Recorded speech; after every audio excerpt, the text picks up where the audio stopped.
সবাইকে দিব। কেমন আছেন আপনারা সবাই? আলহামদুলিল্লাহ। আসলে এখানে অনুষ্ঠানের আনুষ্ঠানিকভাবে বক্তব্য দেওয়ার কিছু নেই। আমি ধন্যবাদ জানাচ্ছি এবং কৃতজ্ঞতা জ্ঞাপন করছি শিবালয় ব্লাড ব্যাংকের প্রতি যে তারা এই অনুষ্ঠানটা আয়োজন করেছে। এই কম্বল এটা আমি দেই না, এটা সরকার দিয়েছে। আমাদের বর্তমান অন্তর্বর্তীকালীন সরকারের যে প্রধান উপদেষ্টা তার বলে এই কম্বলগুলো আমাদের উপজেলায় দেওয়া হয়েছে। তার পক্ষ থেকে আমরা শুধু পৌঁছে দেওয়ার জন্য এসেছি। তো এই কম্বলটা আমরা সবসময়ই চাই সরকারের যে কোনো সহযোগিতার উদ্দেশ্য হচ্ছে প্রকৃত মানুষগুলো যাতে পায়, সেই কাজটাই মূলত আমাদের ব্লাড ব্যাংক ওরা দীর্ঘদিন ধরে করে আসছে। এবং প্রত্যেকবার আমরা যখন এই কম্বল বিতরণের ছবিগুলো দেখি, সবচেয়ে ভালো ছবিটা আমাদের সরকারি প্রতিবেদনে আমরা এটাই পাঠাই। তো এই জন্য এই অনুষ্ঠানে আসা এটা আমি মিস করতে চাইনি, আমি এসেছি।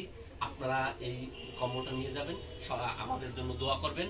আর এই ব্লাড ব্যাংক ওরা যেভাবে এরকমের মানে নিজের রক্ত দিয়ে তারা কাজ করে, একজন একটা রক্তের যে কতটা প্রয়োজন সেটা যার স্বজন হসপিটালে থাকে বা যে হসপিটালে আছে তার এমার্জেন্সি এক ব্যাগ ব্লাড দরকার, এটা কেবল সেই বুঝে।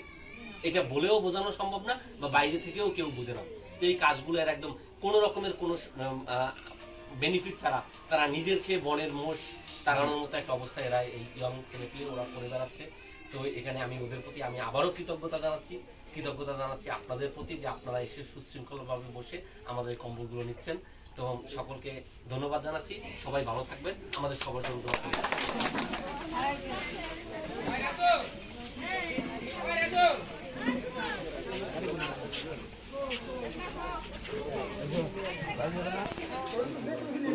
উদ্যোগটা গ্রহণ করেছো, প্রতি বছরই তোমাদের শিল্পকে বিতরণ করো, এটা একটা মহৎ। আমাদের দেশে বিভিন্ন সংগঠন যদি এইভাবে এগিয়ে আসতো তাহলে মনে হয় গরিব শ্রেণীর লোকজন শীতে কষ্ট করতে।